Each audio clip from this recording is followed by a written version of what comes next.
ప్రభు అయిన యేసుక్రీస్తు నామంలో మీ అందరికీ మా వందనాలండి.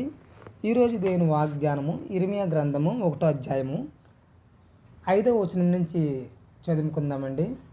అయితే యెహోవా వాక్కు నాకు ప్రత్యక్షమై ఇలాగ సెలవిచ్చును, గర్భంలో నేను నిన్ను రూపింపక మునిపే నిన్ను ఎరిగి తిని, నీవు గర్భం నుండి బయలుపడక మునిపే నేను నిన్ను ప్రతిష్ఠించి తిని, జనుములకు ప్రవర్తగా నిన్ను నియమించి తిని. ఈ మాట ఎవరు అంటున్నారంటే, అయితే ఈ మాట ఎవరు చెప్తున్నారు? తండ్రి అయిన దేవుడు ఇర్మియా గారికి ప్రత్యక్షమై ఈ మాట చెప్తున్నారు. కాబట్టి మనం అనేకమైన సార్లు భయపడుతుంటాము. ఎందుచేత భయపడతాం? మనం ఒంటరిగా ఉన్నాము, సింగిల్గా ఉన్నాము అని చాలామంది బాధపడుతుంటారు.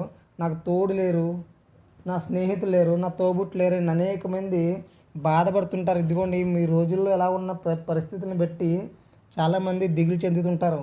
కానీ దిగులు చెందవసరం లేదు. ఎందుకంటే ప్రతి మనిషిని పుట్టించింది ఆయనే.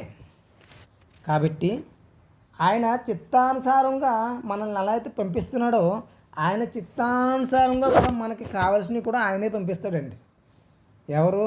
తండ్రి అయిన దేవుడు. మనకి ఏమి కావాలన్నది ఆయనే పంపిస్తాడు. ఎందుకు పంపించాడు అంటే, ఆయన మనందరికీ యజమానుడై ఉన్నాడు. ఏమై ఉన్నాడు? యజమానుడై ఆయనే ఉన్నాడు, దేవుడయ్యే ఆయనే ఉన్నాడు.